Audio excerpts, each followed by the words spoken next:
Hey everybody, welcome to Drive Thru Review 217. Today I'm going to talk about Firenze.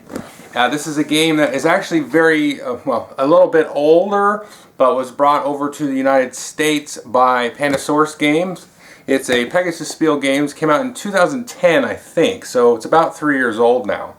Now it's designed by Andreas Stedding, who also designed Hansa Teutonica, which is a game I'm a huge fan of. I still have it in my collection. We still break it out once in a while at the gaming group.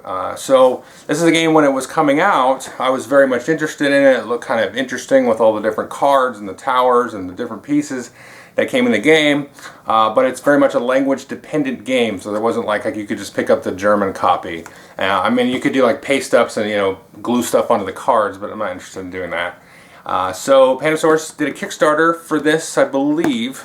I'm trying to remember. But they did a Kickstarter for this, and then also Yido and something else. And they've done like Tammany Hall and a couple other Kickstarters and brought those over as well. So they've been kind of doing out of print games or games that never were fully brought over to the United States. So anyway, enough of that. This is a game that plays 2 to 4 players. The box is 45 to 90 minutes. Definitely this is on the lower end of that once you kind of get an idea how the game works. So let's take a look at the game and I will tell you how it works. Okay, I've got the game set up here. You can see we've got a scoring track going around the board here. We've got 6 different kinds of towers in different colors. We've got a set of 6 cards here with these cool looking brick tokens on there, and these actually stack like so. So these are pretty cool. As you acquire these, you can stack these on your player board as you try to build towers, basically matching the brick color. So if you get white bricks, you can basically try to build part of a white tower and so on. Now each player is going to get seals matching their player color, and it's going to depend on the number of players playing the game, but you're going to get a certain amount of these seals. Basically you're trying to get rid of these and put these on the various levels of the tower. So if we take a little zoom in here, you can see that the tower will give us points.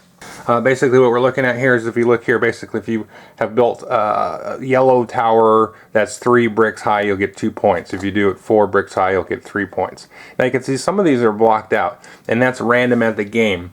You can, if you want, basically take these gray scrolls here and block out certain ways and do different sort of variants on the game. So you could like block out a whole bunch of the yellow ones or spread them out like I've done here.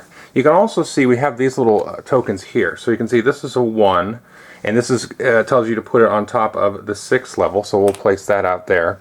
And then if we zoom up here a little bit, you can see we've got a 3 and a 4, and then over here on the purple we've got a 2. Now these are also randomly placed, and if you can see, they give you sort of a little bit of a bonus here. So normally when you build a 6th level, you'll get 5 points, but in this game it's going to be worth 8 points. Now these are random, and there's a whole different set of these, so you may have white ones that are a level 4 that'll be worth more points and different things like that. They're going to come out differently. Now when you build stuff, you don't have to build it in order. You don't have to build from the bottom up, but you do have to build these little bonus spaces in order. So once somebody builds this sort of first level bonus space, then the next person has to build a level 2, and then the next 3, and then the 4 here. So it can be sort of a race to try to build these little bonus spots to get those extra points. Now another way that you're going to get bonus points is if we look over here, basically the first person to build a tower that's 5 bricks high will get an extra point, all the way up to the first person to build a tower that is 8 bricks high will get 4 points. So it can also be a race here to build just a really tall tower. Finally, if we look at the tops of each of these towers, you can see these flags here. Now whoever has the most scrolls in each of these towers at the end of the game is going to get a little bit of extra points. Now you can see kind of the points go up here, so the bonus points are going to go up there on the top, as well as the points for building the different levels on the tower all the way to the purple there. And that is because the different colored bricks have a certain rarity, and so the purple bricks are more rare than the white bricks. And if you look at the bottom here, you can see there's 25 white bricks, 18 yellow, 15 green, and so on in the game. Well, how do you score all these points and build all these towers? Let's talk about that. Now each player is going to start with a player board here, and this is sort of a little legend about how much it costs to build a certain number of bricks on your turn. And then each player is going to start with a certain amount of white bricks. You're going to go ahead and just put those underneath your player board here, and then as you take actions to build the towers, you can just stack them right on the board and then build them up. And then sometimes we like to set them like this or something like that, so you can see like that, so it's easier to count, but it just kind of depends. I've had people tell me different ways it's easier to count certain ways. I like to stack them because it looks cool. So every player is going to do the same thing on their turn, and we're just going to keep going around and around until one player runs out of scrolls. The first player to get their last scroll out will grab this little 5-point bonus marker there, and then everybody else gets one turn, and then that's the end of the game. So on your turn, you always have to grab one of these cards here. So if we zoom in a little bit here underneath, you can see we've got 0, 1, 2, 3, 4. So grabbing this first card is always free. It's going to cost you 0 bricks. Now grabbing maybe the second or third card is going to cost you some bricks. So let's say I wanted to grab that third card there. What I'll do is I'll pay bricks out of my supply and then put them on the previous cards here. So this one's going to cost me 2 bricks. They're going to go to the left here, and then I'll be able to take that card. And then now these cards have more extra bricks on them for the next player to possibly take. So when you grab a card, let's just grab this first one. You're going to get the bricks here, and then you're going to put them down here in your general supply, and then you're going to take the card. Now there's a lot of different types of cards here. You can see this one here has a little personality symbol there, and this was one that you would stick in your hand. So you're going to sort of build up a hand of cards. Now some of these, here's one, are an event. So if you have a little lightning bolt like that, it basically says you do that immediately. So this one says place 1 brick from one of your towers into the pouch, which you don't necessarily want to do. So not all of these cards are going to be so great to get. So you may be, in some cases, be forced to kind of buy up other cards. If you have a card, it'll say like, you lose 3 points at the end of the game or something like that. So there is a little bit of sort of decision making and how far you want to jump ahead. Maybe you see some more of the rare bricks up here and you really want to get those before the next player gets it on their turn easier than you. Now after you've grabbed your card and your bricks, you can at one time in your turn exchange bricks from your supply for a brick that's on the card. So we got that purple brick that's way up here. We're not going to see that for a while. So I can take 3 bricks of any color and then go ahead and drop these on to the card, and then I can grab that elusive purple brick. After you've done that, which is optional, then you can optionally build as many towers as you want. So how does this work? So I'll build a tower. You can just put a brick out, and then maybe I could add 2 bricks. I can make 2 level white, and then I can do a blue one there. Now the number of bricks that you spend on this turn that you add is going to have a cost. So you can always put 1 or 2 bricks out for free. If you put 3 bricks out like I did here, 2 white and a blue, I've got to pay a brick basically back into the supply. So if you wanted to build 6 bricks on your turn, you'd have to pay 10. So that's not a very good trade-off. Now you can get cards that will reduce the amount of bricks you have to spend and things like that. So you're going to kind of slowly but surely start building towers. Now you can only have 1 tower of a certain color. You can't do like 2 whites or 2 blues, but you can build basically 1 tower of each color at any time. But you're not going to want to do that, because if you fail to add bricks to a tower on your turn, then you're going to have to destroy that tower, or I'm sorry, at least parts of that tower. So basically you take half of the number of bricks and then round it up, so you would destroy it. So if I didn't place on a white one, so basically half of these, I would take one of these off, and then I have to destroy part of that tower. So you don't want to get too spread out, and you want to have a good idea of what bricks are coming up, so that you can prepare for and have bricks available to add to them. And that's going to be especially key, especially you start to try to build some of those bigger ones, especially when there's a rarer ones, because you're not going to see a whole lot of purples out there. So it's going to be very difficult and challenging to try to build a very high purple tower. Now after you've torn down any towers that you haven't added to, then you can sort of submit them for commission. So let's say I had a level 3 white here, a very simple one.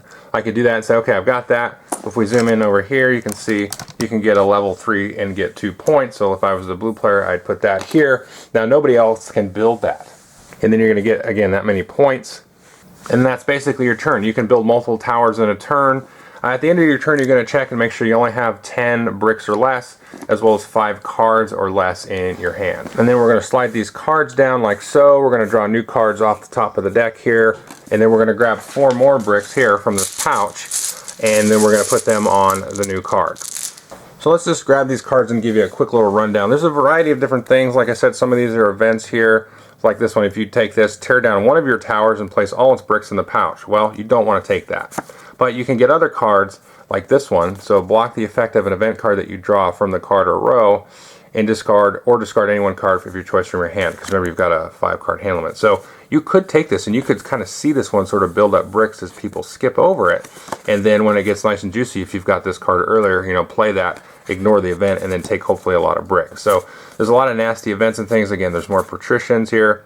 This one will increase your brick limit to 15. Let's see, what's this one here? So this is the one I was saying you lose 3 points at the end of the game. Now there are some of these that are church cards. Here we go.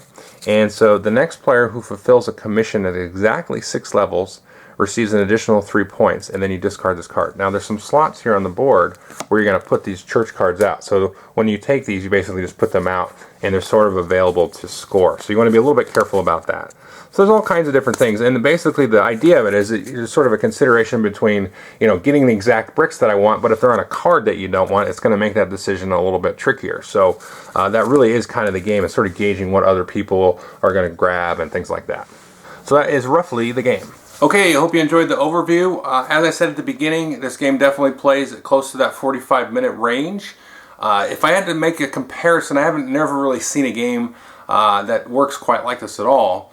But I think if you like a game like Spikerstat or Spyrium, which just came out this year, then you know it's basically in that 45-minute to an hour sort of chunky filler. I don't know what to call it, but it's sort of a, a medium Euro that has lots of replay value, lots of sort of variability in the game setup, and it's very sort of mind-bending in a way, but it's not like so overbearing that you're just going to have a headache from it.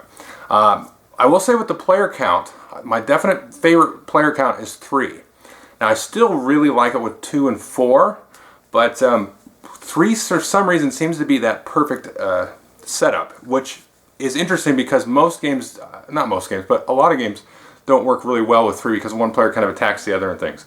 So this one, there's so many kind of different ways to score points. It's definitely not a point salad game at all, but you have sort of the rush to build, really tall things and score lots of points or get those bonuses.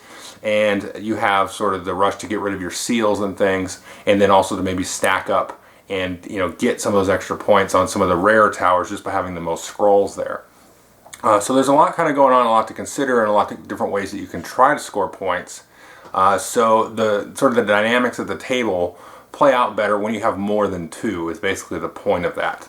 So it's very interesting in that sense that you can sort of gauge and say, okay, well he's got green strong, and so I'm going to go over here to purple, and I think I can get ahead of Billy on purple, and get to that bonus first.